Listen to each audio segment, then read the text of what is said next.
Dans cette vidéo, je reçois Manu, qui est un professionnel de plein de choses, il va te dire. Mais globalement, tu dois déjà le connaître si tu as vu la vidéo sur les 5 conseils pour faire ton court-métrage.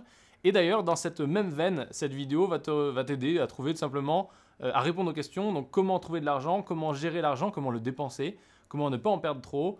Voilà, sur ton court-métrage et ton premier projet un peu sérieux. Et cette fois-ci, on va s'attaquer au cœur du problème, selon moi, pour faire un film, c'est l'argent. Je précise déjà que c'est, encore une fois, c'est la logique de production indépendante. Donc ce dont je parle, Ouais. je vais évoquer les financements, les vrais financements, entre guillemets, mais je pense que pour la plupart d'entre vous, et pour nous aussi d'ailleurs, on reste quand même dans une logique de cinéma indépendant. Voilà, donc court-métrage indépendant. Cinéma indépendant qui veut dire, en gros, tu n'utilises pas les aides, donc pas le CNC ou ce genre de choses. Tu n'as pas non plus une structure de production avec les bons codes pour que ce soit enregistré dans l'État, comme une entreprise, etc. Donc, tu as plein de choses comme ça qui sont pas forcément... tu vas pas jouer avec les règles du cinéma et tu dois pas forcément te confronter à ces règles-là. T'es plus sur, on pourrait plus être assimilé à de la vidéo d'entreprise entre guillemets, mais à caractère fictionnel. Donc, comment trouver de l'argent et comment le dépenser? Manu, dis-nous tout, c'est parti. Alors, autant vous prévenir tout de suite, il ne va pas y avoir de grandes révélations dans cette vidéo. Trouver de l'argent, effectivement, ça ne vient pas de nulle part. Et dans le cas de production indépendant, la majorité, on va dire, de l'effort financier, en tout cas, viendra du porteur de projet, ou de sa famille, ou de ses amis, ainsi de suite. Ça peut venir, par contre, sous plusieurs formes, qui sont plus ou moins intelligentes et qui sont plus ou moins adéquates. La forme principale, on va dire, c'est de mettre directement de sa poche. Donc pour ça, il faut savoir qu'évidemment, ce n'est pas recommandé, mais on l'a tous fait un jour ou l'autre, du plus petit au plus grand, de toute façon. Voilà, c'est mettre de l'argent de sa poche, avoir quelques économies, tout simplement parce que c'est son projet en fait. Ouais. C'est une manière de montrer sa motivation, c'est une manière de rassurer aussi l'équipe avec qui on travaille, de montrer qu'on est à 200% dedans. Voilà, mais c'est vrai que c'est de l'argent qui va ensuite vous manquer dans la vie privée. Donc essayez de ne pas trop vous endetter si possible. Donc si vous avez des ressources, profitez-en. Si vous n'en avez pas, essayez d'en trouver dans votre vie de tous les jours ou faites un travail à la con, économisez de l'argent et voilà, dites-vous qu'on est tous passés par là. Moi, la manière dont j'ai produit, entre guillemets, ma première web série, qui est pas très bonne en termes de qualité, mais bon voilà, j'avais 17 ans et du coup j'ai travaillé, 18 ans je crois, et du coup j'ai travaillé l'été, j'ai gagné de l'argent. Bon, je vivais chez mes parents, donc tu as cet avantage-là. Et grâce à ça, j'ai pu payer, et je payais juste les courses pour faire manger les gens, les faire boire, enfin pas d'alcool, mais les faire manger, les faire boire, faire la régie en fait, et le minimum de besoins, mais, parce que j'avais déjà un peu de matériel. Mais en gros, ouais, tu produis avec le minimum, et le minimum, c'est au moins de les faire bouffer, de les transporter, et voilà quoi. On peut dire que de manière générale, un film ne coûtera jamais 0 €. C'est impossible. Un film va toujours coûter de l'argent. Pas forcément énormément, mais il va coûter de l'argent. Et donc maintenant, on va pouvoir enchaîner sur la partie un peu plus sympa, parce que forcément, dire l'argent va venir de votre poche, waouh, roulement de tambour, grande révélation, bah non, en fait, non, il y a quand même d'autres choses qui se cachent derrière et qui sont un peu plus intéressantes et qui vont peut-être vous donner un peu plus d'espoir. Donc on peut attaquer par le financement participatif, puisque ça, c'est totalement à la mode. Ça a explosé depuis 2011, on va dire, avec Kickstarter, Ulule, KissKissBankBank, enfin, il y a un nombre de sites maintenant impressionnants qui le font. Mais je me rends compte qu'il y a très peu de gens qui savent réellement l'utiliser. Parce que c'est un média à part entière, c'est un réseau social, enfin, c'est l'équivalent d'un réseau social à part entière, et il y a des règles à suivre. D'abord, c'est bien d'avoir un réseau au préalable, de construire le financement participatif. C'est-à-dire, avant de balancer la page, avant de balancer, voilà, on a 30 jours pour récupérer l'argent, il faut avoir teasé un peu auparavant, il faut avoir attiré l'intérêt de gens autant que possible. Et pour ça, c'est pas bien compliqué.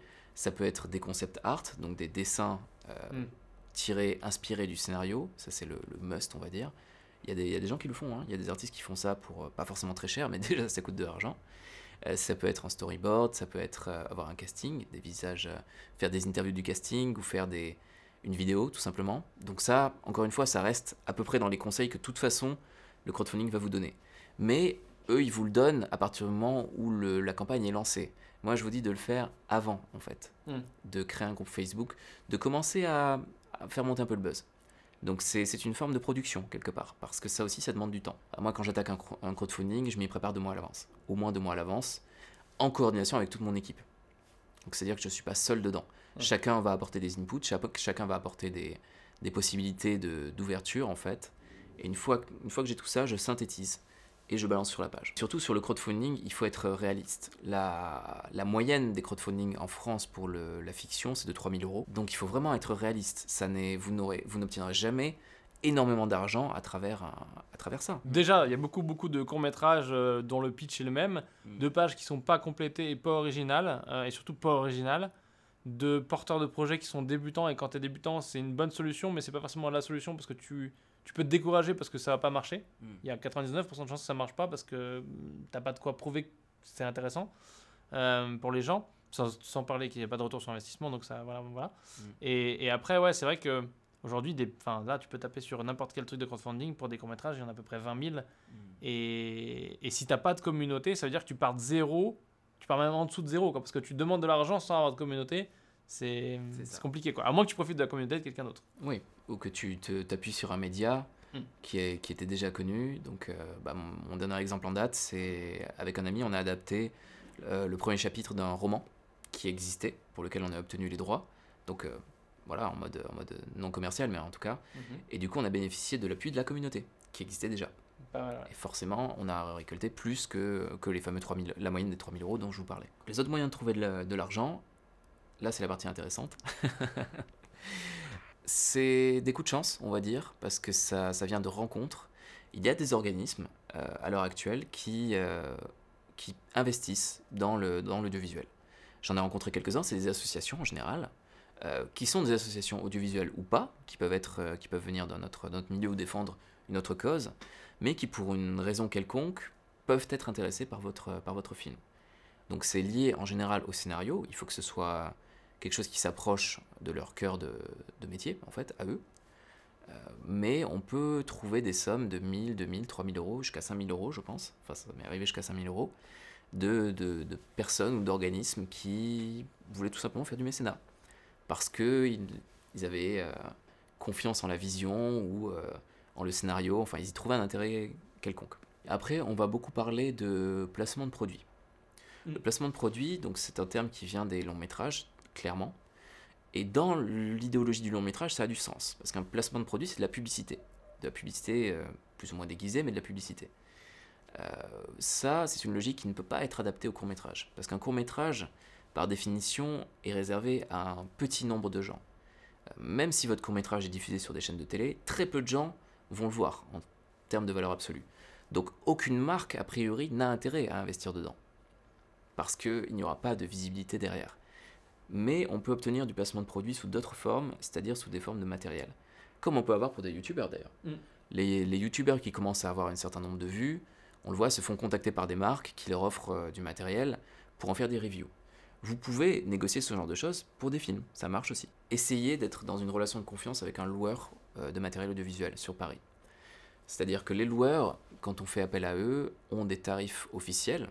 Donc je vais prendre les plus grands loueurs, que ce soit TSF, Panalux, Transpalux, Cinéinter, enfin tous les gros. Effectivement, leur matériel est inabordable dans une logique de production individuelle.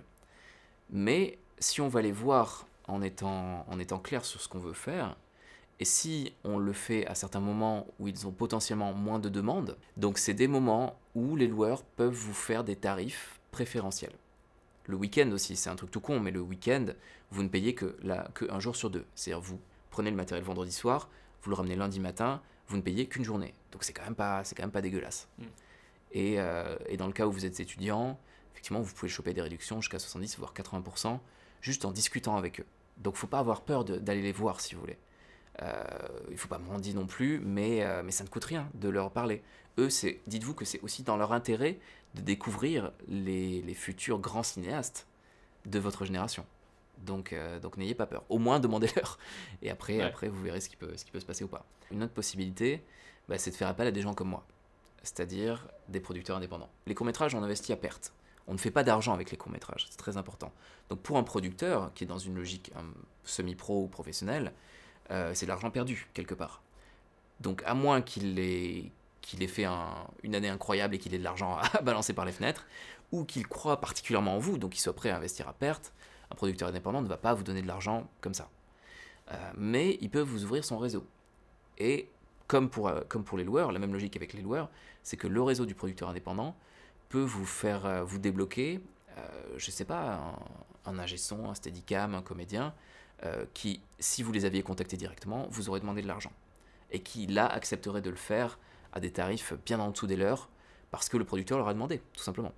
parce que eux ont une relation de travail et qui peuvent se permettre à côté de temps en temps de faire des petites exceptions à moindre prix. Encore une fois, ça va paraître la logique la plus simple du monde, mais quand vous demandez de l'argent à quelqu'un, vous avez intérêt à avoir de sacrés arguments. Parce que l'argent, on a tous besoin d'argent.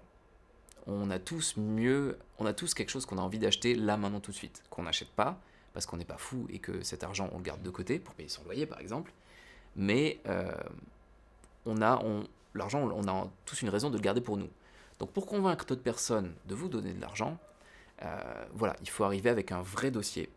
Donc c'est au minimum un scénario écrit, bien présenté, une note d'intention, parce que c'est chiant à faire. C'est d'ailleurs plus chiant de faire la note d'intention que d'écrire le scénario quand c'est bien fait. Parce qu'une note d'intention, c'est vraiment aller chercher au fond de votre tête pourquoi vous avez écrit cette histoire. Ouais. Et c'est pas la question qu'on a envie de se poser. Tu dois expliquer des trucs que tu saurais même pas expliquer. C'est ça, c'est comme faire une psychanalyse. C'est pourquoi est-ce que j'ai besoin d'expliquer l'histoire alors que tu as l'histoire sous les yeux? Est-ce que l'histoire te suffit pas? Non, parce que l'histoire en soi, ça n'est que le chemin à suivre. Ce qui est important, c'est ce que toi tu as dans la tête. Parce qu'ils ne vont pas tant miser sur l'histoire que sur la personne qui leur apporte l'histoire.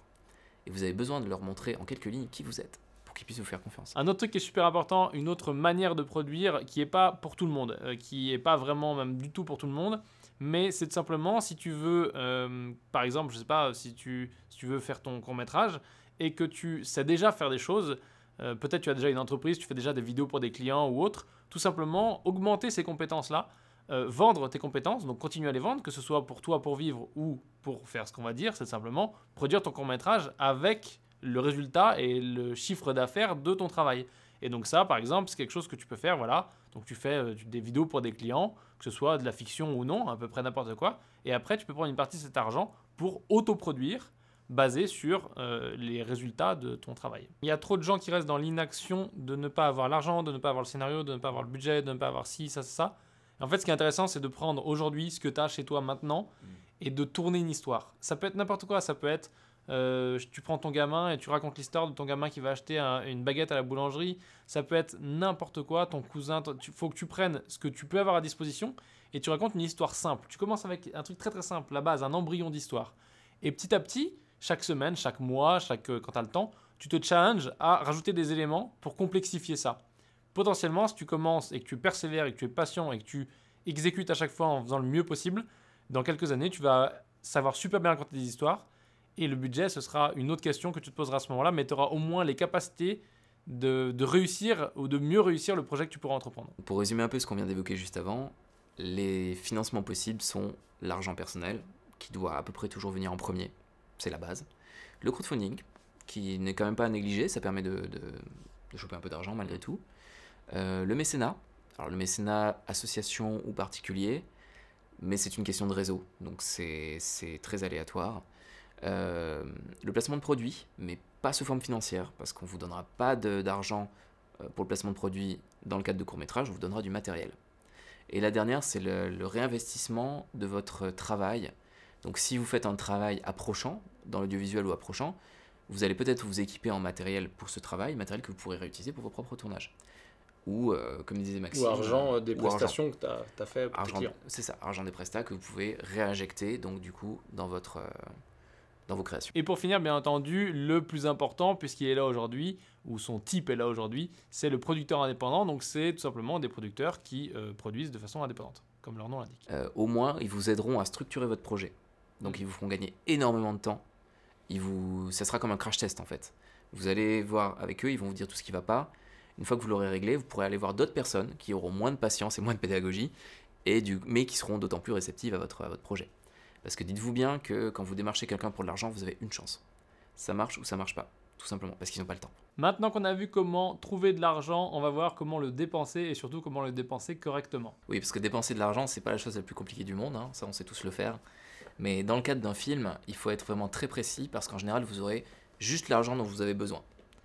Et l'argent dont vous avez besoin, enfin les besoins en soi, euh, vous avez plutôt intérêt à les définir à l'avance, donc notamment avec un producteur indépendant. Donc en fait, quand vous avez votre scénario, vous l'envoyez à votre producteur, donc en imaginant que vous ayez un producteur qui accepte de travailler dessus, et lui, avec ce seul outil, il est censé pouvoir le chiffrer, il est censé pouvoir vous dire combien votre film va coûter, juste avec le scénario. Voilà, ça c'est son travail.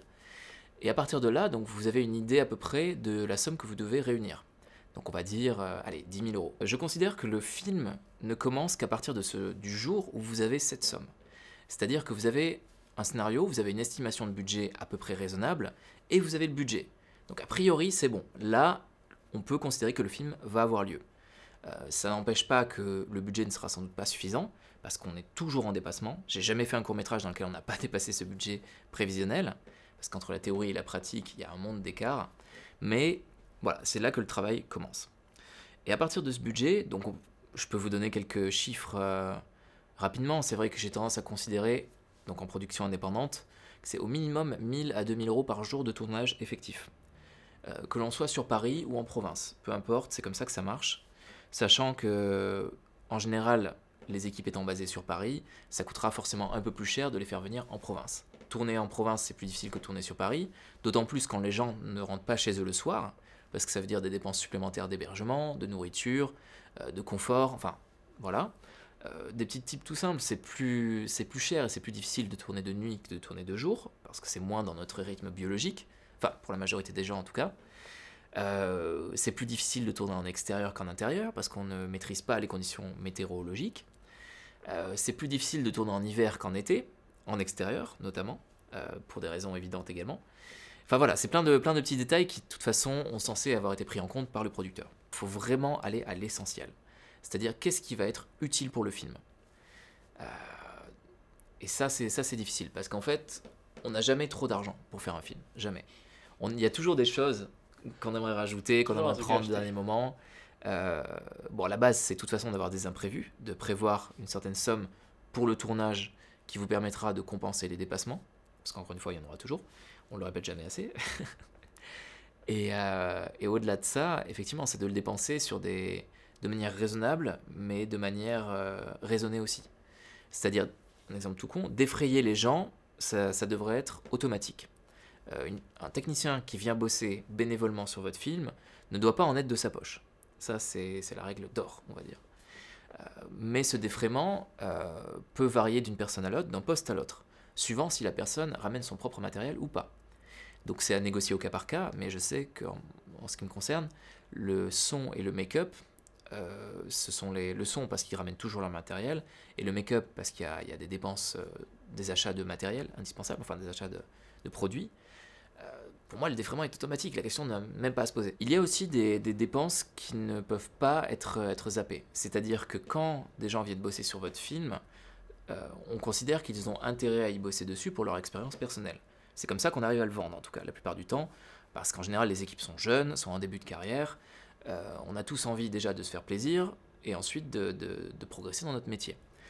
Mais dans cet aspect-là, il y a certains postes qui n'ont aucun intérêt, qui n'ont pas ces intérêts-là pour faire votre film.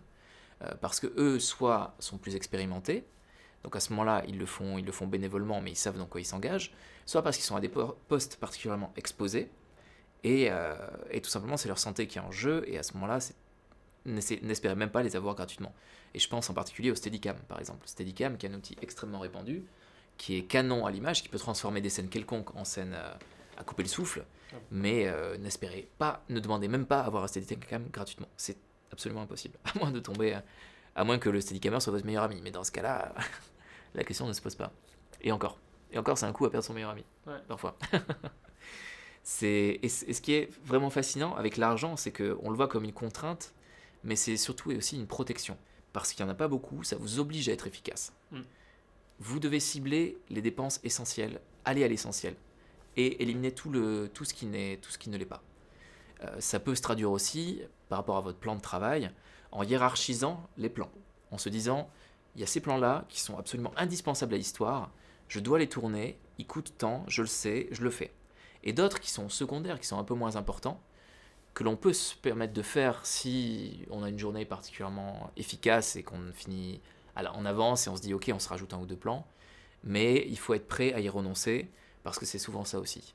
Quand on fait un découpage technique, la norme du cinéma, enfin pas du cinéma, la norme tout court, on va dire c'est 10 plans par jour pour une journée de travail de 8h à 20h, on va dire. C'est une grosse journée. Enfin, c'est une grosse journée, mais je veux dire, quand on est en tournage, c'est une petite journée. C'est une petite journée. Si vous essayez de viser plus, ça va se retourner contre vous parce que ce n'est pas possible. Ou alors c'est la qualité du film qui va en souffrir. Il vaut mieux en faire moins et le faire mieux qu'en faire beaucoup et que ce soit pas terrible et pas exploitable parce que sinon tu as perdu du temps et de l'argent. C'est ça. Et sachant que les plans ou même les séquences ou les changements de décor, il faut pas se leurrer, il faut pas être naïf. Même si vous passez d'un décor à un autre, les décors sont à 20 mètres de distance, c'est 2 décors différents. Vous changez la caméra de 90 degrés, c'est 2 plans différents. Donc c'est pas là-dessus qu'on gagne du temps ou qu'on gagne de l'énergie. Ça fait partie des indispensables en fait. On gagne du temps et de l'énergie en étant intelligent au préalable, en étant honnête avec son équipe et en ayant ciblé les postes de dépenses les plus importants. Et alors c'est vrai que tout ce que je raconte jusqu'à présent, c'est plutôt une démarche de producteur. Effectivement, c'est ce qu'est censé vous apporter un producteur. Mais en tant que porteur de projet, il est important d'avoir des notions au moins de tout ça. Vous n'avez pas besoin de creuser autant le sujet que nous pouvons le faire, mais il faut que vous en soyez conscient pour pouvoir adapter votre dialogue en fonction et recruter le producteur qui vous paraît le plus compétent aussi par rapport à ça, histoire de ne pas vous faire avoir tout simplement. Parce qu'après, encore une fois, je ne parle pas de malhonnêteté ou quoi, mais c'est vrai que si votre producteur ne gère pas son affaire, il faut que vous soyez prêt à le rattraper derrière. Alors que ce n'est pas votre travail, mais c'est votre projet. Donc en dernier recours, vous n'avez aucune excuse. Si quelque chose se passe mal, ça retombera sur vous. Ouais. Puis surtout, tu vas tuer ton projet et c'est ta responsabilité. Quoi qu'il en soit, même si c'est quelqu'un d'autre qui gère l'argent ou quelqu'un d'autre qui gère tout, au final, c'est ton projet, c'est ta responsabilité. Enfin, le fait de le mener à bien et que toi, en tant qu'humain, tu l'aies achevé, c'est ta responsabilité, pas celle d'un autre. C'est ça. Et puis, oui, puis dernière chose, c'est lié à l'argent, mais de manière un peu plus indirecte. On a des ambitions. On a tous des références, en général des films américains ou des séries américaines, ne nous le cachons pas, qu'on ne peut pas viser, mais vers lesquels on se dirige. Et arrive ce moment, donc ça peut être la première journée du tournage, la deuxième, ou même parfois pendant la préparation, où on comprend que notre film ne sera jamais aussi bon que ce qu'on avait prévu. Et c'est vraiment une échelle très, très large. Donc ça, c'était ce qu'on avait prévu, et ça, c'est ce à quoi on arrive. Donc il y a un moment de désillusion, en fait, qui arrive au pire endroit possible, parce qu'en général, si c'est sur le plateau, on est dans le rush, on n'a pas le temps de s'arrêter, on n'a pas le temps de réfléchir, c'est déjà trop tard. Le train est lancé, il faut aller au bout. Et ce moment de désillusion, il faut pouvoir le ravaler, il faut pouvoir prendre conscience qu'on ne peut pas s'arrêter en cours de route, il faut aller au bout. Parce que si vous n'allez pas au bout, vous perdez tout. Vous perdez votre argent, vous perdez votre équipe, vous perdez votre film. Et vous perdez le respect également de tous les gens qui en ont entendu parler. Donc c'est là aussi que le tri se fait entre ceux qui vont au bout de leur film, même si le film est pourri, peu importe, vous êtes allé au bout. Vous serez jugé là-dessus sur votre capacité à aller au bout. Et c'est ce que des producteurs, c'est d'ailleurs là-dessus, c'est la première chose que les producteurs vont regarder. Ils vont vous demander quel film vous avez fait. Ils vont pas juger la qualité du film. Ils vont juger la difficulté que vous avez eu à le faire, toutes les étapes par lesquelles vous avez pu en passer, et votre caractère, en fait, le caractère de quelqu'un qui lâche pas, en fait, tout simplement. Le fait d'aller au bout du film au tournage, c'est très important, et ce premier mur, entre guillemets, que tu prends quand tu te rends compte au milieu de ton film, à un moment donné, tu es en train de tourner un plan ou autre, et tu te rends compte qu'en fait, c'est pas comme ça que tu le voyais, et que ça va de moins en moins dans le sens où tu voulais aller, et que peut-être ça va être de la merde, etc. Ça, tout simplement, tu dois le gommer, c'est le passé, aller de l'avant, comme disait Manu. Et il y a un autre moment où tu vas devoir faire ça, c'est le montage. Parce que le montage, ça va être la même chose. Après ta première version, tu vas prendre le mur pleine face à 200 km/h, sans ceinture. Et là, il va falloir tout simplement que tu ramasses tes dents, que tu ramasses tout ce que tu peux ramasser, tu remets en place et tu essayes de dire allez, on va y arriver, on va trouver des solutions. Parce que le montage, après la première version de montage, c'est exactement à ce moment-là, quand ton monteur, si tu es réalisateur, te le présente, c'est exactement à ce moment-là qu'il faut mettre ton ego de côté et dire ok, c'est parti, on trouve des solutions pour limiter la casse et rendre ça le mieux possible. Et tout en sachant que vous serez peut-être financièrement mis dans la merde pour ça. Enfin, ouais. Donc c'est toutes ces pressions qui vous tombent dessus aussi qu'il faut pouvoir gérer. Mais ouais, donc un film, ça part de l'argent de toute façon. et ça finit par un produit toucher en le fait. Non, oui, par toucher le fond. Tu touches le fond, Mais tu tapes tu- très très fort et tu remontes. Voilà, un film c'est un produit. Ça a coûté de l'argent, ça a une valeur, donc c'est un produit en fait. Il faut pouvoir avoir suffisamment de détachement pour se dire que malgré l'aventure humaine, malgré toutes les émotions, ça ne reste qu'un produit en fait, qui est destiné à être vendu, à être diffusé. Et après le reste, c'est à vous de jouer quoi. Encore des super conseils de Manu. D'ailleurs, si tu n'as pas vu la vidéo précédente, va vraiment la voir. Tu peux aussi voir d'autres vidéos sur ce type-là, un peu court-métrage fiction, qui sont dans une playlist YouTube. Bien sûr, je te mets le lien juste en dessous et à la fin, dans les petites cartes à la fin, les petits trucs à l'écran. Donc ça, tu peux voir ça. Si tu veux en apprendre encore plus et maîtriser peut-être le montage, pour pouvoir faire ton montage de ton premier court-métrage ou ce genre de choses, je t'invite vraiment à aller voir la formation que j'ai réalisée sur Maximus University. Donc c'est une formation faite par moi sur le logiciel DaVinci où tu vas apprendre plein de techniques. Tu vas apprendre plein de techniques qui sont inhérentes à DaVinci et d'autres qui n'ont rien à voir avec DaVinci, qui sont du montage global. Donc vraiment apprendre les méthodes de montage, les différentes méthodes de narration, etc. On va faire ensemble des montages basés sur des rushs qui ont été tournés par Manu et moi le jour d'une... voilà, on a fait une journée de tournage exprès pour avoir des rushs de qualité pour la formation. Ce n'est pas des rushs qui vont servir à autre chose, c'est vraiment que pour ça. Donc je t'invite à aller voir ça, la plus-value est énorme. Et puis de toute façon, hein, ça coûte rien, tu cliques sur le lien, tu vas voir et puis tu vois si ça te plaît. Et si ça te plaît, bah, tu nous rejoins. Et sinon, écoute, c'est pas dramatique. Il y a plein d'autres vidéos intéressantes que tu peux trouver sur ma chaîne. Voilà, donc je te dis merci d'avoir regardé cette vidéo. Si tu as des conseils, comme d'habitude, n'oublie pas de les mettre en dessous. Tu mets un petit pouce vers le haut aussi pour signifier ton amour pour cette vidéo. Et sinon, écoute, je te dis à plus dans la prochaine vidéo.